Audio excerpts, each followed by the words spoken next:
Lain. Iya, bikin saya kaget kau. Pernyataan kau itu bikin saya kaget. Ah, Kira-kira Bang agak lain. Malam ini kita mau diskusi apa nih? Pak Ustadz mau ditanya atau mau nanya? Ditanya Kedua-duanya aja lah. boleh, kita tanya jawab. Ditanya aja lah. Tanya aja lah. Nggak usah jawab. Kenapa? Kenapa? Abang kan juga perlu ditanya. Masa saya cuma saya yang ditanya? Ya saya kan bertanya. Pak Ustadz jangan bertanya lagi.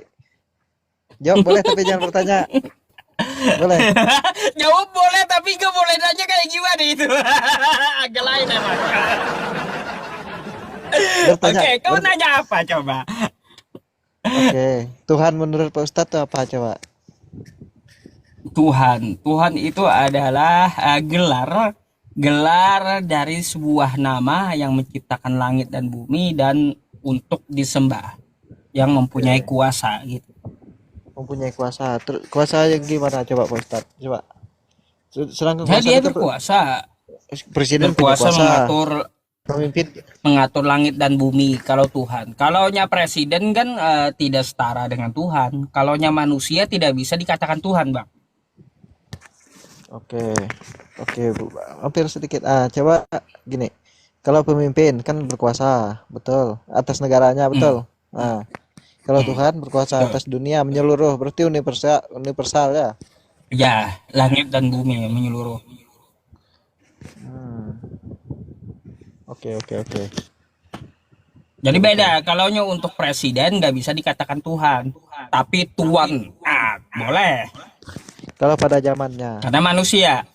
kalau kita sebut pada zaman sekarang, Mm-mm. misalnya zaman sekarang Prabowo, dia berkuasa di Indonesia, misalnya kan. Mm-mm. Terus kita kembalikan lagi pada zamannya, Yesus tuh berkuasa pada zamannya di kotanya kan, karena disebut Ya, raja-raja. Terus kalau gini bang. pada zamannya Nabi Muhammad sebagai tuannya, betul. Tuan, bukan Tuhan, bukan Jadi gini Tuan, bang, gini bang. Nabi. Kalaunya kalaunya untuk Nabi Muhammad kan kekuasaannya jelas, Mekah, Madinah, Taif dan sejarahnya ada. Pak Presiden Prabowo kan kekuasaannya jelas kelihatan. Beliau ada di istana, ya istana kepresidenan dan wilayahnya ada Indonesia. Nah, yang jadi pertanyaan ini kalau Yesus berkuasa, di mana gitu loh. Ya, di kota Nazaret, pada zamannya di kota Nazaret telah lahir bagimu Di juru kota selamat. Nazaret. Bukan bang, waktu itu Herodes yang berkuasa, bukan Yesus. Ya, kan kan kelahiran Yesus telah dijelaskan di Alkitab, telah lahir bagimu juru selamat di kota Daud kan. Kan betul. Kan Juru selamat di kota Daud. ya, Iya, pada saat itu yang berkuasa bukan Yesus, ya tapi dia Raja Herodes. dia dianggap raja waktu itu kan kalau sebagai Oh, inilah raja orang Yahudi lah, itulah Indri. Kalau kita lihat di itu salib. kan Indri itu sindiran orang Yahudi. Inilah raja orang Yahudi. Dia dianggap raja. Itu disindir, bukan berarti dia berkuasa. Udah. Ah, Pak Ustadz nih. Gini gini ya lah Pak Ustadz. Oh, Gini ya lah. Gini ya. Pak Ustadz berapa tahun belajar Alkitab kalau kita bicara tentang situ Bibel? Kalau Al-Quran berapa tahun itu? Kalau Bibel berapa tahun? ya kalau Al-Quran dari kecil bang. Kalau Bible 8 Oke. tahun, 9 tahun, hampir 9. Oke, udah cukup anu lah. Ya, Hmm. udah cukup pintar, hebat lah, cukup hebat lah dari 8 tahun. Iya, makanya saya khatam Bible Anda ini. Makanya saya bilang pendeta Yusuf PI. Pelan-pelan lah belajar itu. Tapi saya jujur ya bang ya. Ini enggak saya baca sekaligus langsung gitu. Selama 9 tahun itu satu lembar saya buka gitu. Ya kan saya anggap baca kayak apa ya? Kayak baca sebuah cerita lah. Betul. Karena Oke. kan banyak cerita isinya. Iya, betul, betul. Kita tidak bisa pungkiri Kayak ya. gitu. Namanya cerita apa Alkitab atau apapun tetap ada ceritanya. Nggak mungkin tak ada cerita, nggak mungkin. Betul. Hebat lah karena udah Mm-mm. sekian tahun. Saya pun ikut Pak Ustadz pun memang oke lah. Cap jempol lah angkat. Hebat lah. Tahu semua lah ibaratnya kan. Tahu sedikit lah. Tahu lah. Ya, kalau saya bang pernah mendapatkan kitab Anda ini pakai penutup mata. Ah, bayangkan lawan lawan saya apologet Kristen. Saya tanya apa bunyi Matius 1 pasal 1, nggak hafal. Apa coba? Ya kan Matius 1, masa saya yang di luar Kristen atau Katolik yang hafal? Inilah silsilah Yesus Kristus, anak Daud, anak Abraham. Masa apologet pendeta nggak hafal? Eh, eh, Setidaknya yang diingat ya satu ya Pak Ustadz ya. Setidaknya diingat ya kejadian lah sebagai kita yang apa ibaratnya yang awam kayak gini sudah paling pada mulanya Allah menciptakan langit dan bumi itu pastinya kejadian pasal 1 ayat 1 itu yang pasti mudah diingat ya. Selebihnya ya ya selebihnya itu kan kalau itu kan kitab Yahudi. ya. Beresit bara Elohim, et ha samayim wa et ha ar, kan gitu. Wih, apa artinya itu Pak Ustadz? Pada mulanya Elohim menciptakan langit dan bumi. Bahasa Ibraninya Beresit bara Elohim, et ha samayim wa et ha ar. Nah, angkat tangan lo Pak Ustadz, dah berani kok. Tahu saya, makanya saya bilang pendeta Yusuf PI. Tahu bang, apa kitab Anda itu ya, meskipun nggak semua gitu ya. Karena bedanya kayak gini bang, selama saya mempelajari kitab Anda dengan kitab saya nggak pernah berubah sekalipun. Kitab Anda udah berapa kali berubah gitu. Coba coba Iya, boleh bertanya lagi nih. Dalam silahkan. betul. Hebat sih hebat. Dalam Alkitab kan tidak pernah berubah kata Pak Ustadz kan. Betul. Al-Quran yang nggak pernah berubah. Kalau kitab Anda beberapa kali saya temui berubah. Contohnya Contohnya terjemahan dari 2011 dulu. 2011 Matius 1 pasal 1 tuh. Inilah silsilah Isa Al-Masih. Kayak gitu dia bunyinya. Setelah itu berubah lagi. Keluaran yang terbaru. Inilah silsilah Yesus Kristus. Gitu. oke. Beda-beda. Jadi perubahannya kayak gitu bang. Banyak perubahannya. Bukan berarti saya menghina kitab Anda banyak berubah. Enggak gitu ya. Tapi yang namanya kitab suci bang. Yang namanya kitab suci. Gak bisa kitab suci dari Tuhan itu diedit manusia atau direvisi manusia. Masa manusia lebih hebat dari Tuhan? Makanya Pak Ustadz. Masa perkataan Tuhan salah gitu sampai direvisi atau diedit manusia? Makanya Masa manusianya lebih hebat dari Tuhan? begini Pak Ustadz. Gini. Eh, Makanya kayak gini, kita kan manusia, cari di mana titik benar, titik salahnya. Tentu kita bertanya tidak cuma satu orang, dua orang, tiga orang, empat orang. Tentu kita di mana yang kita lihat agak sedikit hebat, sedikit kita angkat tangan, kita bertanya, kan tidak salah kan Pak Ustadz? Mungkin salah satu apologet, betul. mungkin salah satu apologet Islam menyalahkan Kristen, mau ngomong nih kan, atau apologet Kristen menyalahkan Islam. Cuma kita cari di mana titik benarnya. Tuh ya, di mana benarnya, gimana salahnya gitu. Contohnya, Tapi sebenarnya gini bang, saya contohnya itu sampai sekarang belum ada saya di Alkitab pun belum ada kalau disebutkan Yesus itu sebagai Tuhan, Isa itu sebagai Tuhan belum ada, betul. Belum ada. betul belum ada. Nah, tapi sampai sekarang memang Tuhan tuh kalau menurut Kristen pengorbanan, cerita pengorbanan, damai sejahtera, oke. Cara kehidupannya oke, kita ikut, betul. Contohnya mujizat dilakukannya, itu tetap kita teladani Pak Ustadz. Contoh, Kalau mukjizat Yesus itu bang, itu telah Yesus itu. Kalau Anda baca kitab Anda keseluruhan, yang membangkitkan orang mati pertama kali bukan Yesus, tapi Ezra. menyembuhkan orang sakit. Terus yang naik, contohnya kan. iya, terus yang naik ke surga pertama kali itu juga bukan Yesus, tapi Ezra juga. Ya, Ezra naik ke surga. Nah, jadi Yesus itu telat. Kalau mukjizatnya menghidupkan orang mati atau naik ke surga atau menyembuhkan orang buta itu nabi yang lain juga ada. oke. Ya, gini Pak Ustadz, kalau kita bahas lagi, mumpung saya baca sedikit sekilas nih, kenapa orang Kristen ada joget-joget kalau di gereja kan? Kita kan berdasarkan dari kitab Mazmur, kitab Daud. Bermasmurlah bagi Tuhan, kan seperti itu. Puji-pujilah dengan tari-tarian dan kecapi gitu. Kita kan tetap ikutnya kayak gitu Pak Ustadz. Bang, bentar dulu. Katanya kan Kristen pengikut Yesus. Iya, Nah, Gak usah jauh-jauh dulu untuk masalah apa yang dilakukan di dalam gereja. Cari dulu perintah Yesus ke gereja ada nggak? Nggak pernah ada juga bang di Oke. kitab Anda. Yesus Tapi nggak pernah contohnya, memerintahkan ke gereja. Ke gereja itu nggak pernah. oke, sebagai pengikut Yesus harusnya berkumpul di mana coba kalau menurut Pak Ustadz? Sebagai pengikut Yesus, karena kita pengikut Yesus tadi.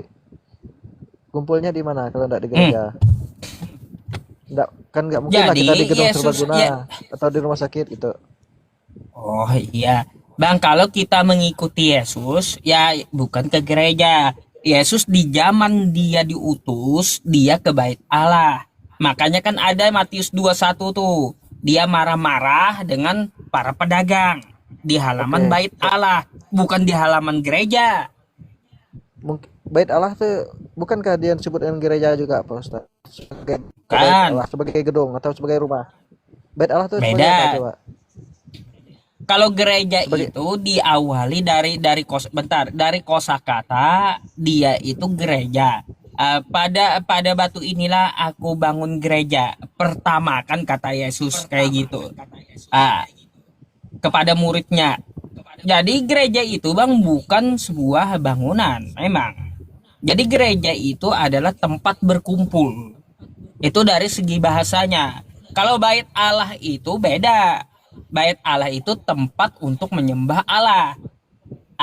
Rumah Allah namanya, bukan tempat berkumpul. Makanya beda, bait Allah dengan gereja beda. Jauh. bait Allah kan rumah Allah.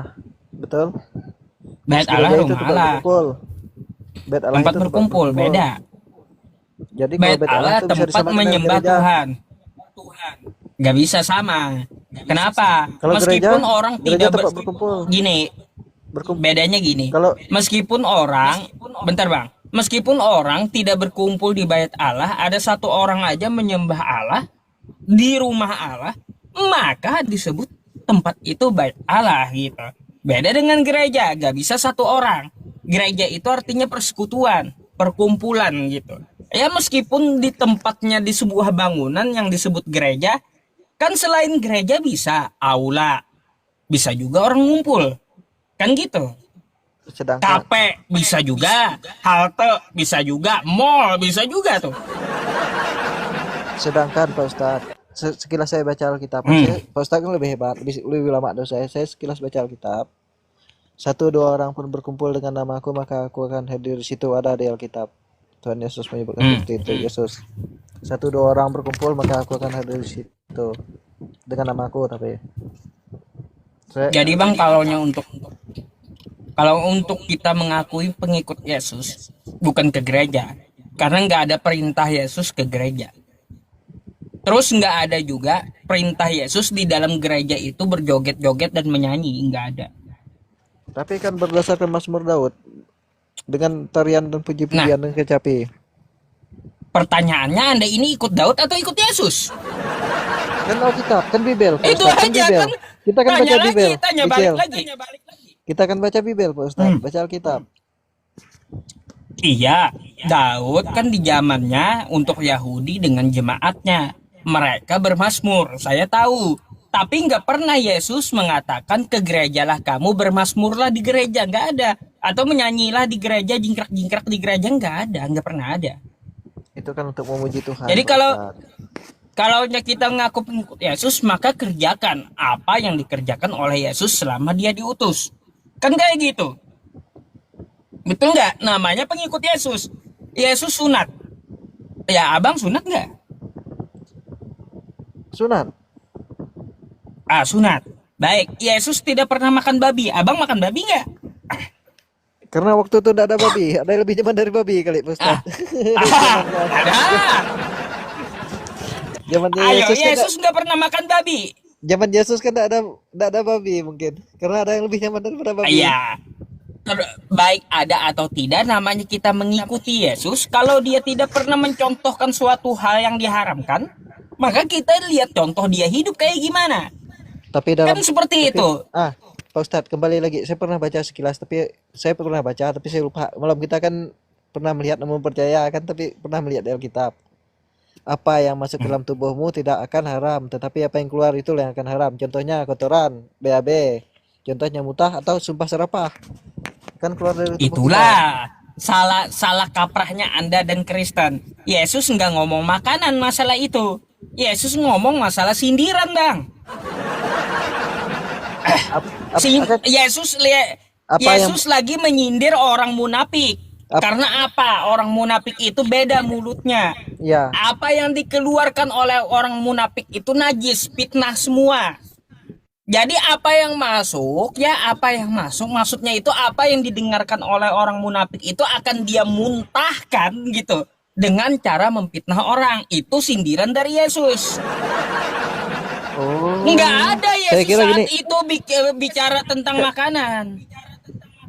kan menghalalkan ada satu yang dihalalkan. Saya kira kan masuk masuk babi dia halal. Kalau dia keluar kita Enggak, mutahkan contohnya. salah. Masuk masuk masuk Coba perkataan abang contohnya baca. jahat. Hmm. Apa yang Oke. masuk tidak menajiskan, kata Yesus. Itu Yesus bukan bicara Oke. makanan. Nih, Kan najis, hmm. najis tadi kan haram, haram.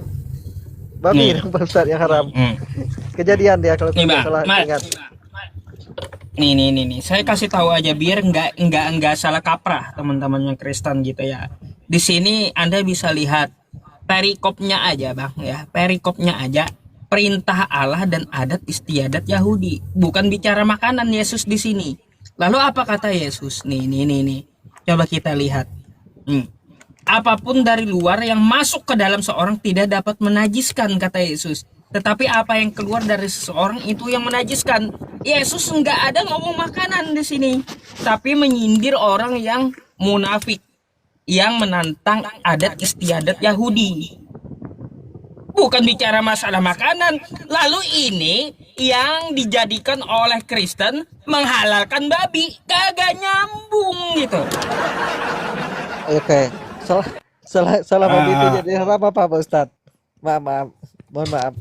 Salah karena babi jadi. karena babi gini bang, babi itu diharamkan sejak zaman perjanjian lama, sejak zaman Nabi Musa.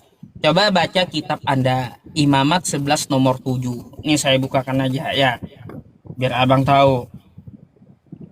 Hmm, Ntar, saya langsung bukain aja, belak-belakan aja kalau sama abang agak lain ini dah. Ntar bang ya, nih, ini bang, sabar. Nih. Dan lagi babi, karena sungguh pun kukunya terbelah dua, ia itu bersiratan kukunya, tetapi ia tiada memamah biak, maka haramlah ia kepadamu. Ini kitab Anda, haram babi itu bang. Terus nih, Ya. ya saya kasih lagi nih satu, nih, ntar. Nah, mari kita baca. Nih, yaitu orang yang menyucikan dirinya dan membersihkan dirinya di dalam taman-taman dan mengikuti yang satu di tengah-tengahnya. Orang yang makan daging babi, ini bang ya. Orang yang makan daging babi dan berbagai barang yang keji dan tikus pun, maka bersama-sama mereka itu akan dihapuskan. Demikian firman Tuhan. Jadi orang yang makan babi itu akan dimusnahkan oleh Tuhan di kitab Anda. Oke. Makanya Yesus kagak pernah bang nyontohin makan babi. Karena Yesus menegakkan hukum-hukum Taurat di perjanjian lama. Salah satunya dia tidak pernah mencontohkan makan daging babi karena babi itu haram. Betul. Iya, Nah iya, iya. gitu. Tidak ada. Terus ya Pak Ustadz, kita lanjut kayak gini. Boleh? Saya boleh bertanya enggak Pak Ustadz? Silakan. Boleh. Tapi Silakan. saya agak lucu tapi enggak apalah. Tapi saya Gak jujur apa-apa. bertanya. Memang kan abang agak Coba lain Pak. emang. Parah Pak Ustadz. Pak Ustadz agak parah nih. Ya. Coba Pak Ustadz buka dalam kitab Markus Pak Ustadz.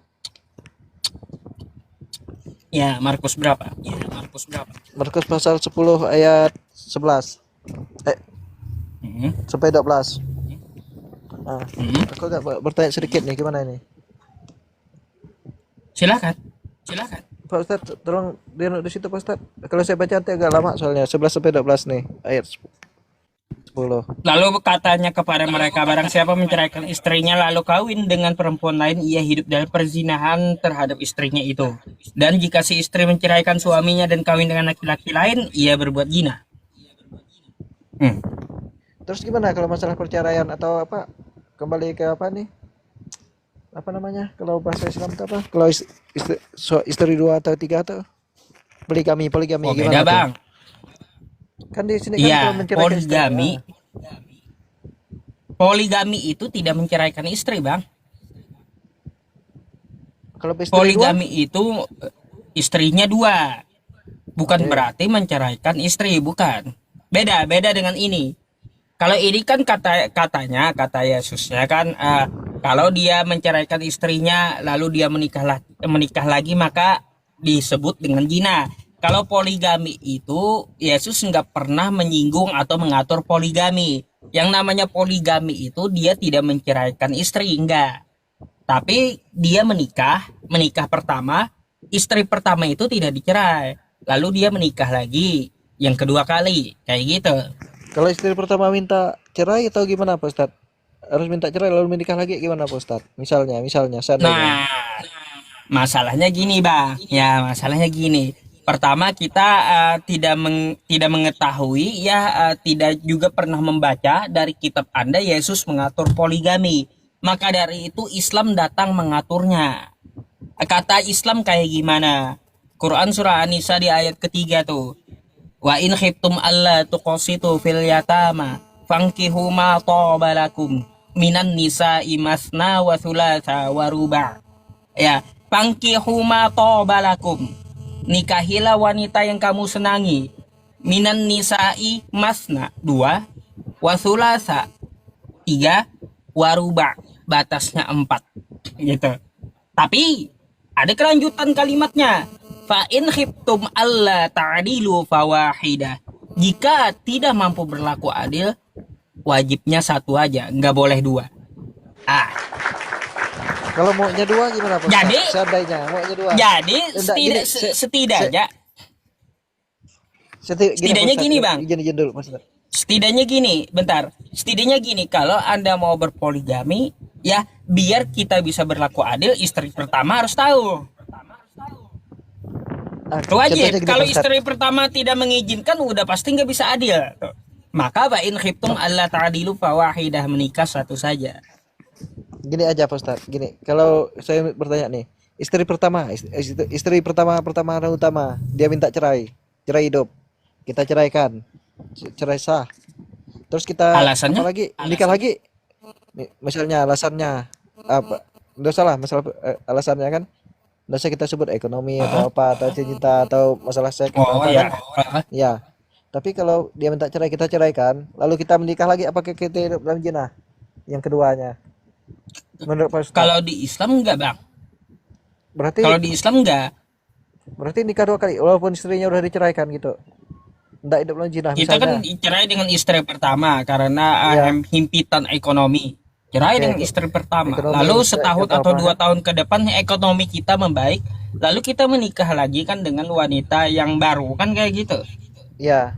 Eh, ya yang namanya nikah tidak bisa disebut zina, Bang. Itu dulu. Kan Iya, bentar.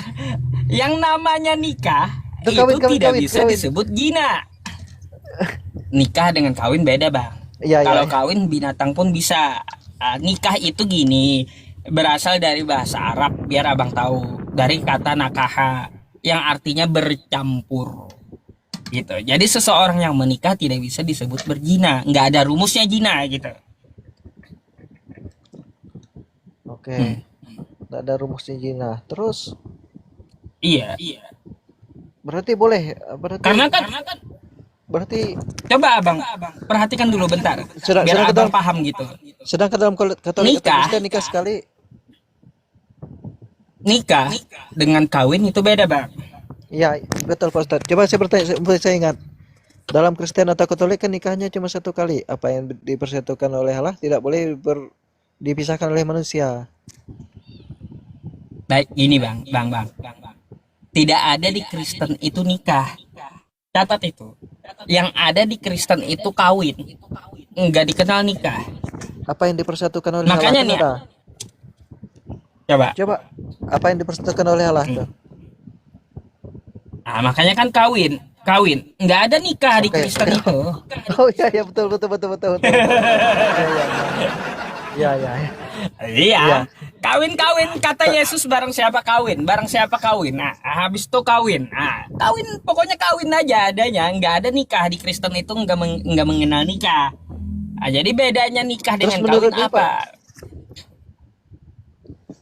terus menurut yang apa yang dipersatukan oleh Allah tidak boleh diceraikan oleh manusia. Itu apa gimana tuh Pak Hmm. Ustadz? Apa Nah, itu gimana juga tuh? nggak lengkap, Bang. Kak, Apa yang dipersatukan oleh kalau Allah yang tidak boleh dipersatu diceraikan oleh manusia. kalau yang di kan gini, apa yang dipersatukan oleh Allah tidak boleh diceraikan oleh manusia. Kalau Allah menyatukan laki-laki dengan laki-laki gimana? Kan Apakah nggak boleh diceraikan itu? Pak Ustadz ini agak lain, Ayo, agak lain. lah, kan nggak diterangkan di situ. Ya, kalau laki-laki dan perempuan enggak. Apa yang dipersatukan Allah berarti apa aja gitu. Laki-laki dengan laki-laki. Kalau laki-laki dengan laki-laki bersatu nggak boleh diceraikan. Hanya ambeien yang menceraikan mereka. Oke, gini Pak Ustadz, kembali ke zaman Nuh, Kan kapal gitu. Nuh, kembali ke kapal Nuh kan. Yang naik ke kapal Nuh tuh berpasangan Pak Ustadz. Terus yang duda atau yang janda gimana Pak Ustadz? Seandainya Tuhanmu ke manusia pakai laut atau air, enggak pakai api, harus naik ke kapal baru selamat. Yang duda dengan janda gimana nih? Nah, Kalau itu kan di zaman Nuh berpasangan. Kan udah lewat. berpasangan. Seandainya Kan semua kan kan kalau semua waktu itu. berpasangan disebutkan di Nah, situ. berarti yang janda dan duda enggak masuk Ah, ah. dong. Gimana Pak Ustadz? Ya itu ya. Gimana tuh Pak Ustadz? Pak Ustadz? Coba.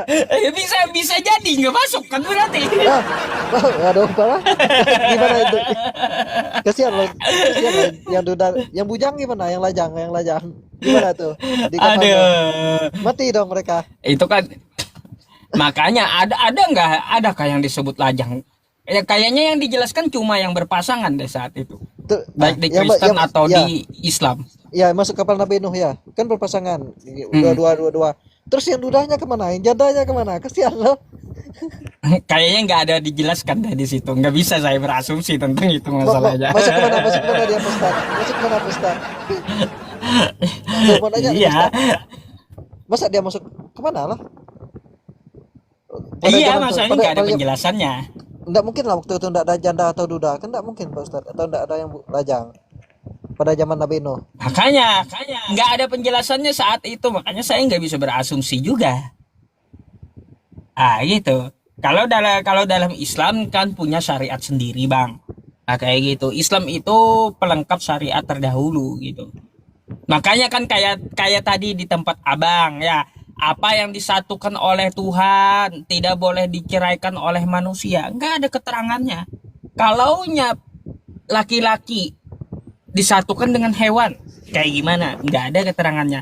Atau laki-laki dengan laki-laki, atau perempuan dengan perempuan, atau perempuan dengan hewan. Kan apa yang disatukan saja kayak gitu. Makanya Islam mengatur ada larangan, kagak boleh laki-laki dengan laki-laki, perempuan dengan perempuan, Siapa kagak boleh dengan hewan. siapa tahu gini Pak Ustadz. Nah, Siapa tahu gini. Contohnya kalau seandainya kan ada bah, ada tsunami, ada pas terjadi lagi bah sampai ke langit, harus ada satu kapal. Kalau laki-laki dan laki-laki, yang penting kan berpasangan, dia masuk mungkin Pak Ustadz. Jangan sampai sendiri. ya udah sesuai kata Kristen kan apa yang disatukan ibaratnya ada bah laki-laki sama laki-laki dia berpasangan ya udah nggak boleh Masuk kapal. diceraikan laki-laki sama Masuk kapal. laki-laki itu udah. Masuk kapal Nuh lah. Masuk kapal Nuh lah. Iya. Oh, Udah, iya tadi Pak Ustadz. rumusnya saya bilang hanya ambeien yang menceraikan mereka kan gitu. Udah Pak Ustadz. Nanti saya kelewatan deh. Nanti saya ke Pak Ustadz. Mm-mm. Bahaya. Bahaya. Maaf Bahaya, Ustaz. nggak apa-apa, Maaf, nggak maaf, apa-apa, nggak apa-apa. maaf, maaf ganggu, maaf ganggu Pak Ustaz. Maaf ganggu Pak Ustaz. Terima Iya, kasih Pak iya, Ustaz iya, iya, diskusinya iya. apa semuanya. Oke, Terima kasih masukannya. sama-sama, Bang. Terima kasih masukannya. Lanjut Pak Ustaz. Oke. Lanjut. Silakan Kak untuk bertanya kembali nanti ya, Bang. Ya, silakan. Oke, oke. Terima kasih Pak Ustaz. Sama-sama, sama-sama. Salam. Agak lain emang Abang.